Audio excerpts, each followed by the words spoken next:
Hello student, I am Mrs. Harsha Dhope from Praveen Patel Polytechnic, Bhayandar. Today we are going to study practical number 4 for software engineering.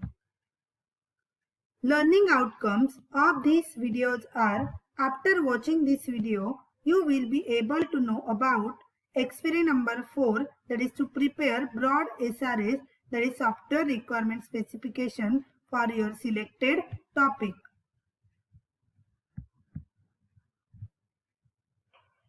Software requirement specification, it is a kind of document which includes both definition and specification of requirement. It is required before coding. SRS, it will give complete description of a system going to be developed. SRS is a document that is created when detailed description of all aspects of the software to be built that must be specified before the project is to be commenced. Secondly, we'll see need of SRS. There are some advantages of SRS that will clarify the need of SRS. SRS establishes an agreement between the client and supplier about the nature of software product. This is software, high quality SRS must be produced. High quality SRS reduces the cost of software development. Second is the format. Next topic is the format of SRS. Tracking the team's progress throughout the development activity, that will be a format of SRS. The standard template for writing SRS is first document title, then authors, then affiliation, address, date, and then document version. SRS document consists of, first is the introduction. Under this introduction, first point is purpose of this document. In this, you have to describe the purpose of that particular document. Second is the scope of this document. In this, you have to describe the scope of that particular requirement, definition, effort. Inside the introduction, third part is overview. It will provide a brief overview of the product defined as a result of the requirement elicitation process. In format of SRS, second point is general description. It describes general functionality of the product, such as similar system information, user characteristics, user objective, general constraints placed on design team. Third point is functional requirement. This section lists the functional requirement in ranked order.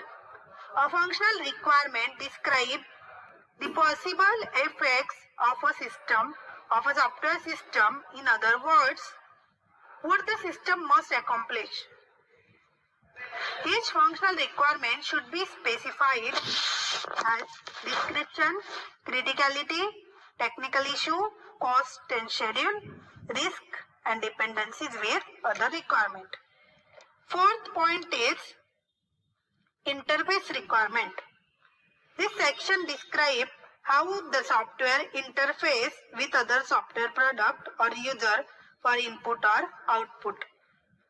Example of such interfaces include library routines, token streams, shared memory, data streams, and so on. Inside this interface requirement, first is user interface. User interface describes how this product interface with the user. First GUI, then CLI. GUI describes the graphical user interface if present. This section should include a set of screen dumps to illustrate user interface features. Second is CLI, that is a command line interface if present. For each command, A description of all arguments and example values and invocation should be provided. The next is the hardware interfaces. It will describe the interfaces with hardware devices. Then communication interfaces. It describes the network interfaces. Then software interfaces. It describes any remaining software interfaces not included above. Next is performance requirement. Next is the other functional requirement, okay, and then safety requirement, and then security requirement, then your appendix A, appendix B, and appendix C. Inside other non-functional attributes, it will specify other particular non-functional attribute. In this way, you have to prepare SRS for your particular project. Thank you for watching this video.